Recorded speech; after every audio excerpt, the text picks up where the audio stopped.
নমস্কার।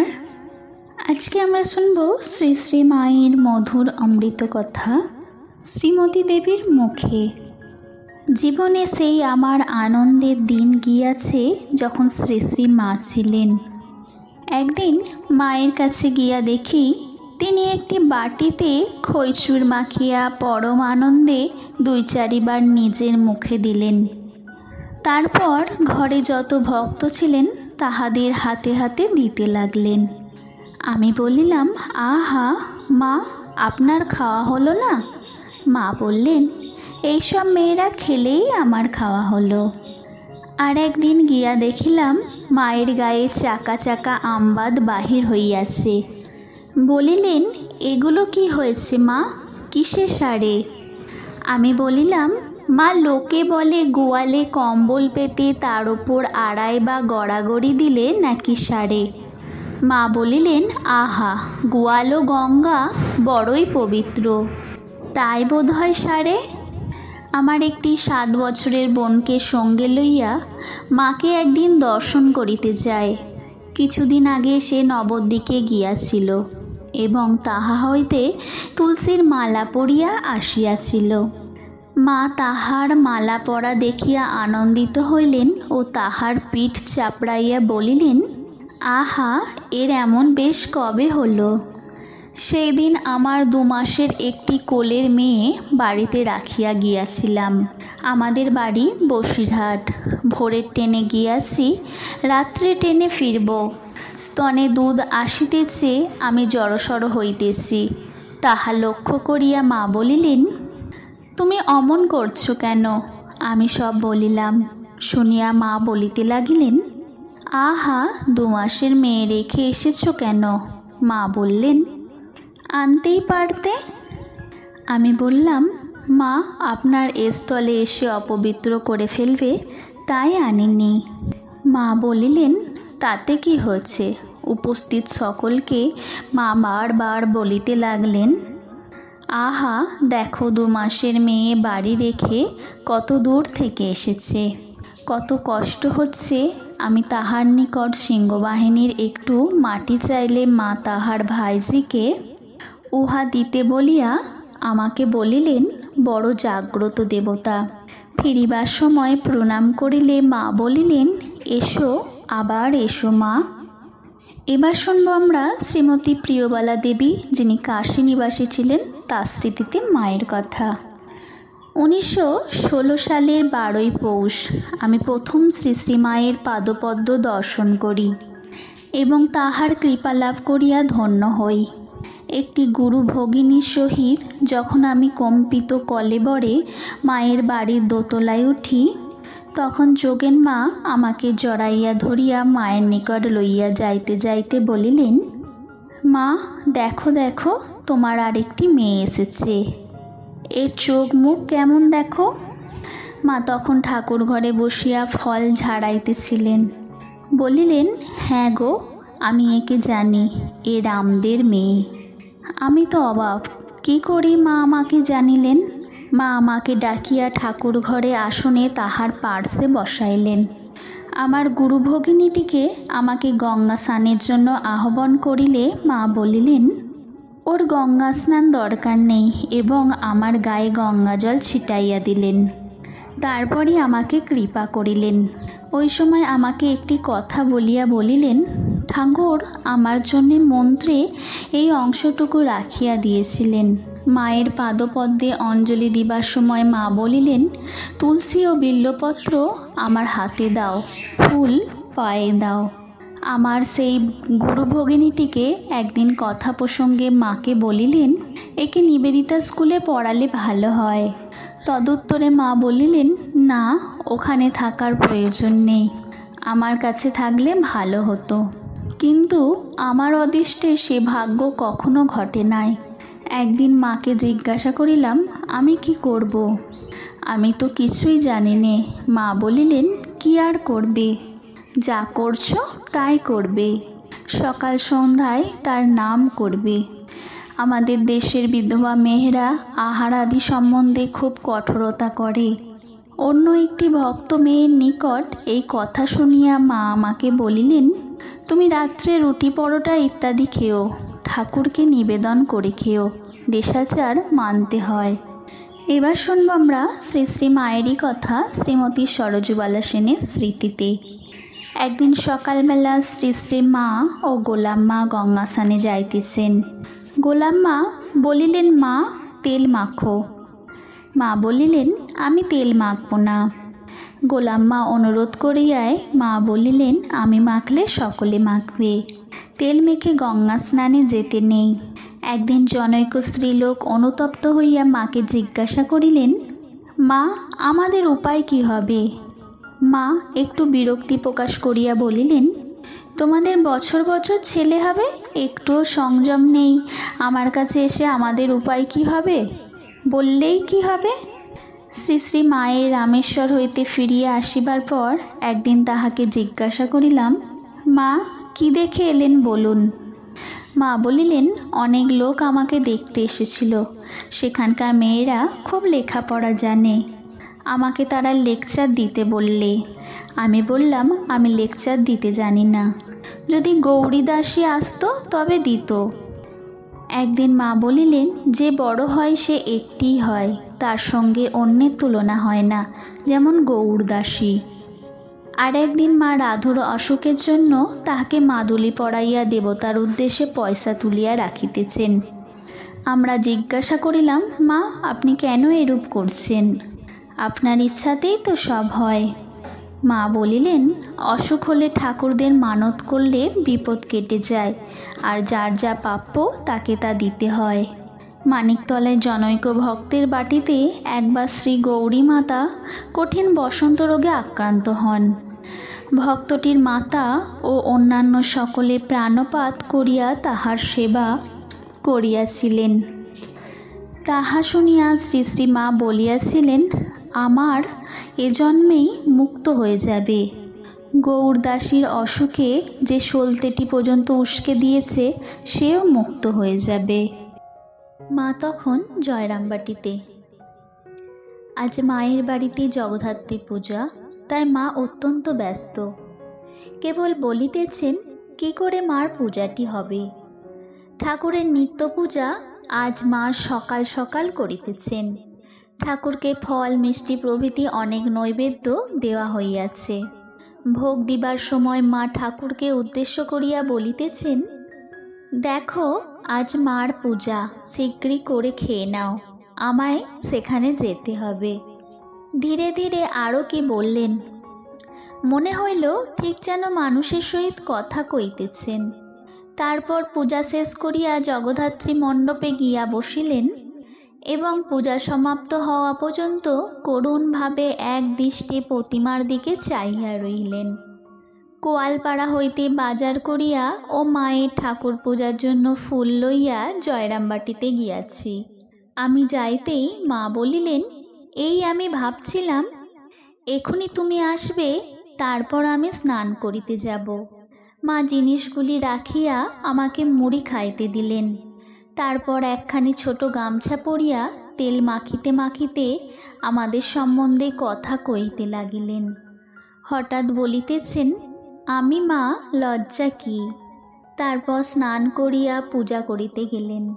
একদিন ভাবিলাম মাকে জিজ্ঞাসা করিব কিরূপে সাধন ভজন করিতে হইবে। মা বিকালে বারান্দায় বসিয়া মালা জপ করিতেছিলেন। কাছে গিয়া সেসব কথা ভুলিয়া গেলাম, প্রশ্ন করিবার ইচ্ছাই হইল না। কেবল বলিলাম, মা আপনি আমার ভার নিন, বলিয়ায় কাঁদিয়া ফেলিয়াছি। মা তখন আশ্বাস দিয়ে বলিলেন, কেঁদো না, তোমার ভার তো আমি অনেক দিন নিয়েছি। ঠাকুর তোমার ভার অনেক দিন নিয়েছেন, ভাবনা কি। আমি একদিন স্বপ্ন দেখি যে মা আমাকে বলিতেছেন, ব্রহ্মচর্য লও। পূজ্যপাদ হরি মহারাজকে ওহা বলিলে তিনি বলিলেন, এই কথা তুমি মাকে গিয়া বলিও। কিছুদিন পরে কোয়ালপাড়ায় মাকে ওই কথা বলিলাম। মা শুনিয়া একটু হাসিলেন এবং বলিলেন, তবে কাল আমি যখন পূজা করব সে সময় একখানি নতুন কাপড় নিয়ে এসো, কেউ যেন না জানে। পরদিন যখন মায়ের নিকট গেলাম তখন তিনি পূজা করিয়া জল খাবার খাইয়া বারান্দায় বসিয়া মুখে গুল দিতেছেন। আমাকে দেখিয়াই জিভ কাটিয়া বলিতেছেন, দেখো পূজা হয়ে গেছে, আমি ভুলে গেছি। তা হোক, আমি মুখ ধুয়ে নিচ্ছি, তুমি ঠাকুর গিয়ে বসো। মা ঠাকুর ঘরে আসিয়া বলিলেন, দরজাটা ঠেসিয়ে দাও, ওরা আছে, অর্থাৎ মেয়েরা আছে। তারপর আমাকে বলিলেন, গায়ের জামাটি খুলে ফেলো। কোষার জল লইয়া আমার শরীরে ছিটাইয়া দিলেন। তারপর আমার নাভিতে, বুকে ও মাথায় হাত দিয়া কি করিতে লাগিলেন। নতুন কাপড়খানি লইয়া আমাকে বলিলেন, ওই দেখো ঠাকুর আছেন, বলো আজ তোমাকে আমার সব ভার দিলাম। পরে কাপড়খানি আমার হাতে দিয়া বলিলেন, আজ তোমার প্রাণের ভিতর সন্ন্যাস দিলাম। আমি তখন যেন দিশেহারার মতো হইয়া গিয়াছি, মাকে প্রণাম করিতে পর্যন্ত ভুলিয়া গেলাম। আমার এই ভাবনাটা কয়েকদিন পর্যন্ত ছিল। মা রাধুকে লইয়া গোয়ালপাড়ায় আছেন, সেবার রাধুর সন্তান হইবে। সে তখন উন্মাদের মতো। মায়ের সর্বদাই ভাবনা, কি করিয়া রাধু নির্বিঘ্নে এ বিপদ উত্তীর্ণ হইবে। সেই জন্য কত দেবদেবীকে মানত এবং কাতরভাবে প্রার্থনা করিতেছেন।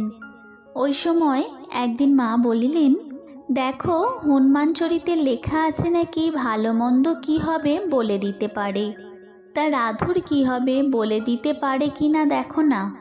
আমি বইখানি আনিয়া পড়িয়া দেখিলাম, ও হাতে ছক আঁকা আছে, তাহার কোনো এক স্থানে হাত দিতে হয়। মা একটা জায়গায় হাত দিলেন, ফলাফল পড়িয়া শোনাইলেন, তা হাতে লেখা আছে ভালো হইবে। এই ভালো ফল শুনিয়া মা খুব খুশি হলেন এবং বললেন, তবে রাধু নিশ্চয়ই ভালো হবে। উনি অর্থাৎ হনুমান যখন বলিতেছেন তখন নিশ্চয়ই ভালো হবে।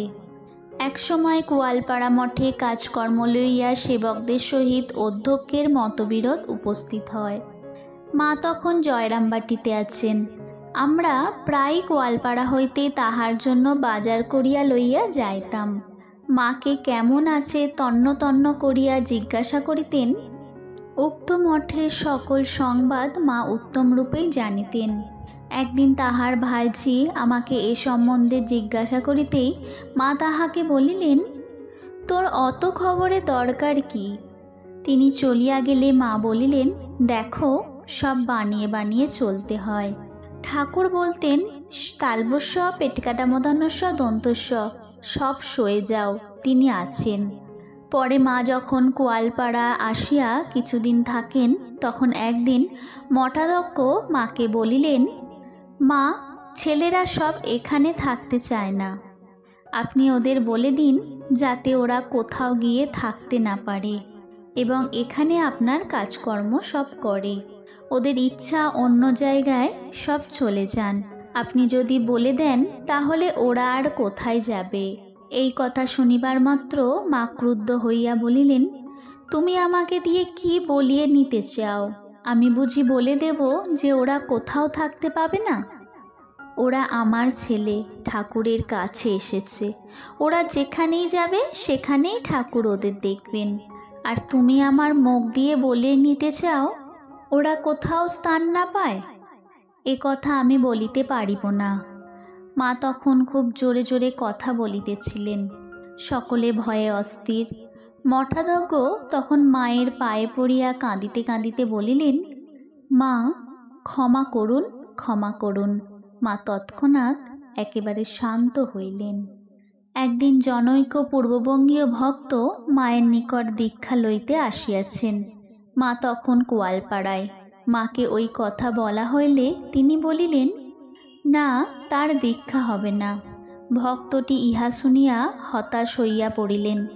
পরদিন তিনি কাহাকেও কিছু না বলিয়া মা যে বাড়িতে থাকিতেন সেই বাড়ির বাহিরে রৌদ্রে বসিয়া কাঁদিতেছিলেন।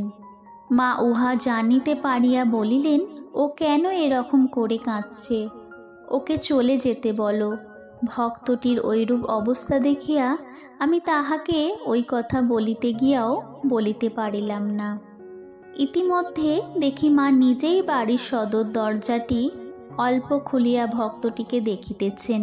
আমি বাড়ির ভিতর যাইতেই মা আমাকে বলিলেন, বলে দাও কালোর দীক্ষা হবে। এই কথা শুনিয়া ভক্তটি আরও কাঁদিতে লাগিলেন। পরের দিন তাহার দীক্ষা হইয়া গেল। কোয়ালপাড়া মঠে কৃষ্ণপ্রসন্ন নামক একজন শিক্ষিত ভক্ত কিছুদিন ছিল। মা একদিন আমাদের বলিলেন, দেখো ওদেশ থেকে অনেক সাহেব শুভ ভক্ত আসবে, তোমরা কৃষ্ণপ্রসন্নের কাছে ইংরাজি লেখাপড়া শিখে নাও। মায়ের কথা মতো আমরা পড়াশোনা আরম্ভ করিয়াছিলাম, কিন্তু কিছুদিন পরে কৃষ্ণপ্রসন্ন চলিয়া যাওয়ায় উহা বন্ধ হইয়া যায়। মায়ের পদচিহ্ন জনৈক স্ত্রী ভক্তের নিকট ছিল। একদিন উহা চুরি হইয়া যায়। তাহা লইয়া মেয়েদের মধ্যে বিবাদ উপস্থিত হয়। মা তখন কোয়ালপাড়ায়। তিনি ওই কথা শুনিয়া হাসিয়া বলিলেন, ওই নিয়ে তোমাদের এত কেন? আমি তো আছি, কত নেবে নাও। পরে কিছু কাপড় ও তরল আলতা আনিয়া অনেকগুলি পদচিহ্ন দিলেন। ঝগড়াও মিটিয়া গেল। একদিন মা প্রসন্ন মামার বাড়িতে কথা প্রসঙ্গে বলিলেন, দেখো রাধু যখন জন্মায়নি তখন আমার সামনে সর্বদা ছায়ার মতো ঘুরত। ঠাকুর দেখিয়ে দিয়েছিলেন একে নিয়ে থাকবে। সেই রাধুকে নিয়ে আমার কত মায়া দেখো না। গৌরদাসী কেমন তার মেয়েকে তৈরি করেছে, আর আমি একটা বাঁদরি তৈরি করছি। কোয়ালপাড়া মঠে তখন আতপ চাউলের ভাত খাইতাম। অর্থাভাব হেতু তরকারি তেমন জুটিত না।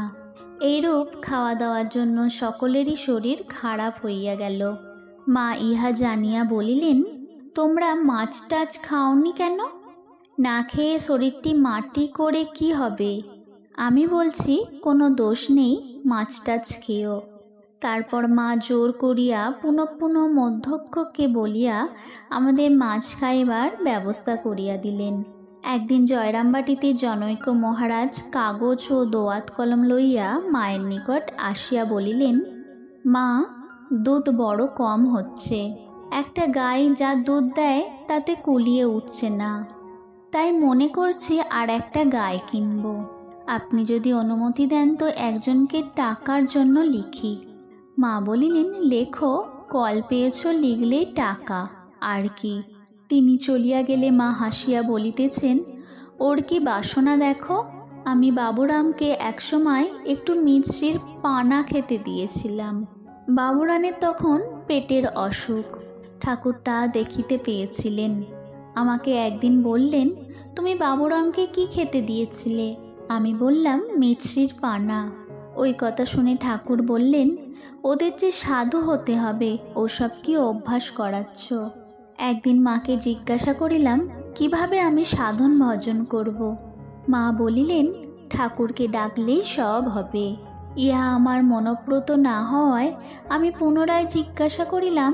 মা তখন বিরক্ত হইয়া জোর গলায় বলিলেন, আমি আর কিছু জানি নে, ঠাকুরের কাছে যা চাইবে তাই পাবে। জনৈক ভক্ত যখন মায়ের নিকট দীক্ষা লইতে যান, মা তাহাকে জিজ্ঞাসা করিলেন, তোমাদের বংশের কি মন্ত্র? ভক্তটি বলিলেন, তা আমার জানা নেই। তখন মা কিছুক্ষণ চুপ করিয়া থাকিয়া বলিয়া উঠিলেন, তোমাদের বংশের এই মন্ত্র, এবং ভক্তটিকা দীক্ষা দিলেন। পরে অনুসন্ধান করিয়া জানা গিয়েছিল যে বাস্তবিক তাই। কোয়ালপাড়ায় একদিন একটি পাগল আসিয়া বাহিরে পাগলামি করিতেছিল। মা উহার কাণ্ড দেখিয়া বলিলেন, দেখো না, যত সব পাগলের মেলা। আমরা এসেছি কি না তাই যত সব পাগল আসছে। দেখো রাধু পাগল, তার মা পাগল, এইসব নিয়ে আমার ঘর। এই কথা বলিয়া একটু চুপ করিয়া রহিলেন। পরে বলিলেন, ঘরে আসবে চণ্ডী, শুনব কত চণ্ডী, আসবে কত দণ্ডী, যোগী জটাধারী। জয়রামবাটি, পৌষ মাস। আজ শ্রী শ্রী মায়ের জন্মতিথি। তাহার ঘরের তক্তপোষের ওপর রাধুর ছেলেটিকে কোলে করিয়া বসিয়া আছেন। সকলেই মায়ের পাদপদ্মে পুষ্প চন্দন দিয়া পূজা করিতেছেন। আমি একটি গাঁদা ফুলের গোড়ে মালা মাকে পরাইয়া শ্রীচরণে পুষ্পাঞ্জলি প্রদান করিলাম এবং বলিলাম, মা, আজ আপনার জন্মদিন। অনেকেরই ইচ্ছা আজ আপনাকে দর্শন ও পূজাদি করেন, কিন্তু তারা এই দুর্গম দেশে আসিবার সুযোগ পান না। আজ এই বিশেষ দিনে আমি সকলের আশীর্বাদ প্রার্থনা করছি। সকলের যাতে মঙ্গল হয় সেই আশীর্বাদ করুন মা। মা সুপ্রসন্নভাবে বলিলেন, হ্যাঁ বাবা, সকলের মঙ্গলের জন্য আমি ঠাকুরের কাছে প্রার্থনা করছি, তিনি সকলের মঙ্গল করুন। মায়ের আদেশ অনুসারে আমি তাহার নিকট থাকিতাম। ঠাকুর পূজা ও অন্যান্য কাজে খুব ব্যস্ত থাকিতে হইত।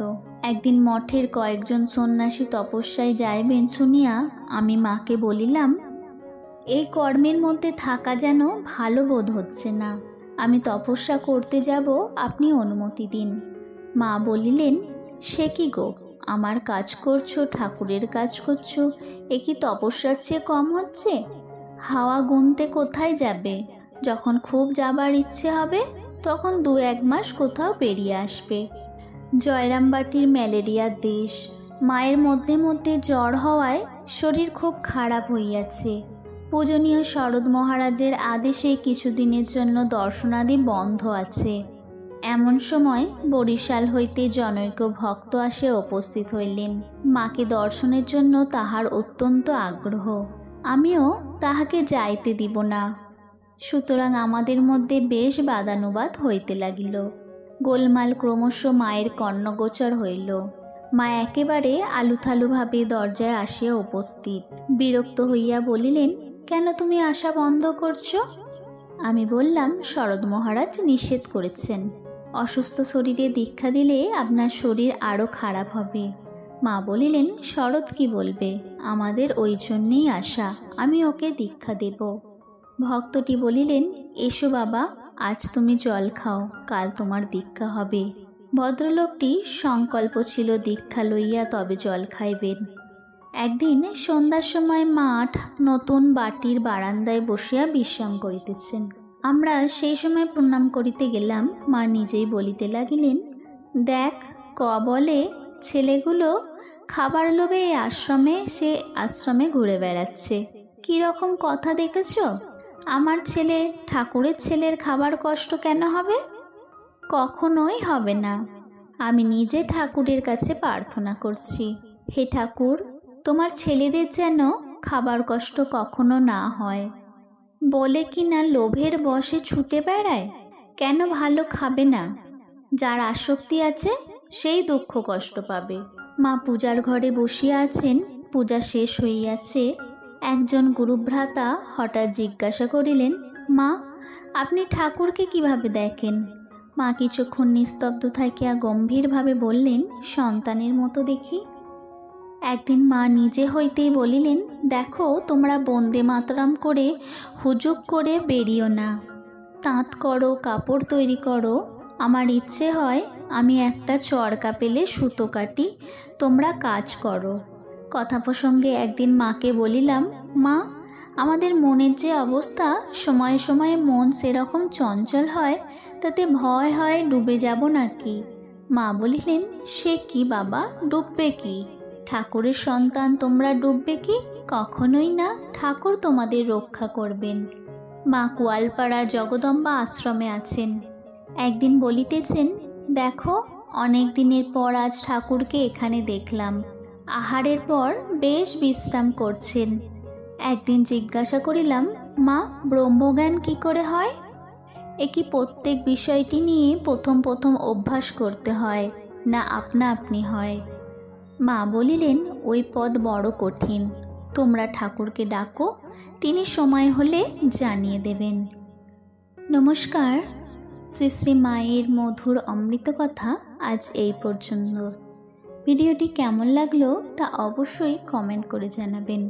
সকলে ভালো থাকবেন, সুস্থ থাকবেন। জয় ঠাকুর, জয় মা, প্রণাম।